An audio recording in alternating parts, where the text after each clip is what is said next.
fait très cool ou pas? Ouais, Moi j'utilise que ça. Même les comptes gratuits pour les agences. C'est bien l'agence aussi. c'est incroyable. C'est cool, c'est super bien. Ouais, c'est vrai que c'est bien. Ouais, puis t'as les stats et tout aussi, c'est vrai. Ah oui, en plus c'est vraiment bien foutu, c'est français je crois. C'est son marché français-espagnol. Ah oui, je crois que Son marché français-espagnol, Ah ouais. c'est tout. En anglophone. Tu postes tout ton contenu sur plusieurs plateformes. Par exemple, quand tu fais du short, ce qu'on dit, tu fais cumuler bon. Après, c'est sur Insta, TikTok, YouTube d'un coup. C'est toujours ça pris, tu vois. Et des fois, t'as des réels qui vont pop. Sur YouTube, sur TikTok, sans que tu t'y attendes. C'est ça, moi je faisais que du TikTok et maintenant je fais Insta, YouTube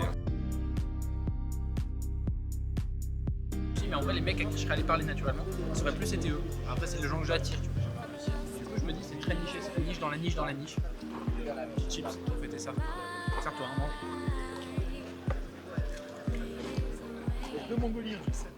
En vrai, si tu reformules un peu ce qu'il dit, c'est t'intéresser à ton client, essayer de vraiment comprendre ses besoins, lui apporter de la value, faire du suivi, convertir tes clients long terme, faire, comme il a dit, à la fin de chaque appel, essayer de te faire d'autres prospects grâce à ton premier prospect, c'est plus facile. Mais la manière dont il a dit, c'était étrange, genre il a pas mal insisté sur les questions, sur le bonheur, etc. Il y a eu plein de dérives, c'était étrange.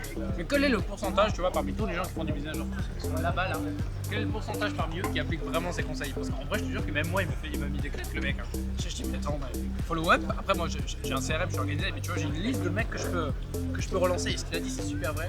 Genre, t'as tellement d'argent qui dort dans ton CRM, tu sais, des gens, même toi, quand tu vas vouloir vendre des freestyles, t'as tellement de gens que t'as pas relancé, tu sais, avec qui t'as eu des appels, machin, il suffirait de les rappeler une fois, deux fois, trois fois, cinq fois. Ils vont te donner leur argent. C'est tellement plus simple que d'aller chercher de nouveaux clients. Et souvent, ça fait peur, tu vois, c'est dur. Même avec les colocs, je le fais pas assez. Après, je fais pas trop de ventes pour les colocs. Il suffit juste d'aller chercher les mecs à qui t'as déjà parlé, c'est 1000 fois plus simple. Ouais, des petits vocaux, des petits trucs, ça peut être un élément. Est-ce que le groupe est suffisant? Est-ce que tu fais des petits groupes plutôt que tout le monde en même temps? Tu vois, c'est des choses qui peuvent aider. Et ça, faut que tu vois par rapport à ce que tu fais.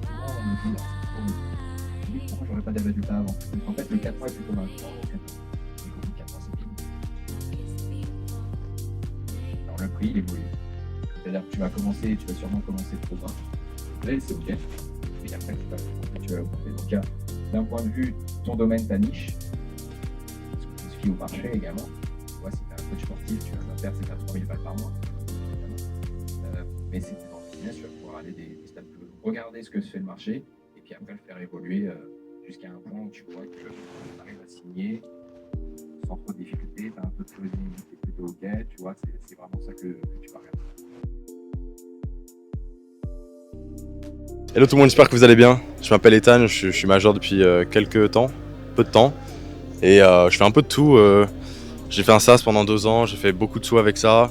Je suis parti aux US, un événement de Tai Lopez, ça m'a inspiré pour faire ça, donc je l'ai fait.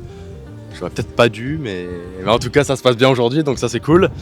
Donc voilà, c'est à peu près ça, j'ai pas grand chose d'autre à dire, je vais un peu à la salle. T'as fait un peu des colloques, des machins comme ça, toi, non? Ouais, j'ai fait 2 colloques, une en septembre en Espagne, une en Croatie en octobre 2024. Et franchement, c'était top. Hein. En vrai, tu sais que là, à l'event, il y a tous les gars de la colloque de septembre. Ça a créé un petit groupe.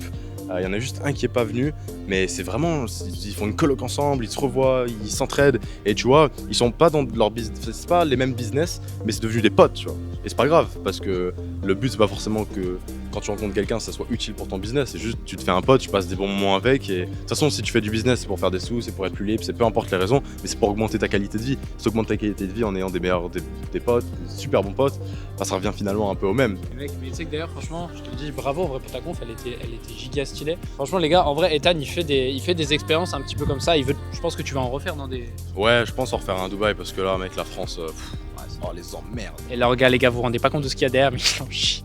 Il en sueur. Ouais. Non, en vrai, il fait des events et c'est giga cool ce qu'il fait. Ça faisait partie de la coloc du coup. Et en vrai, je trouve ça giga cool. On a une bête de villa, de toute façon, on a vu tous les plans. Et merci, mec, parce qu'en vrai, ce que tu fais, c'est propre. Je vois tous mes colocs qui sont contents. Je te jure, en vrai, les gens, il n'y a pas tant besoin d'en faire. Là, tu les mets ensemble, ils discutent, ils rencontrent des gens. T'as rien de plus à faire. Réunir les gens, c'est tout. Ouais, c'est clair.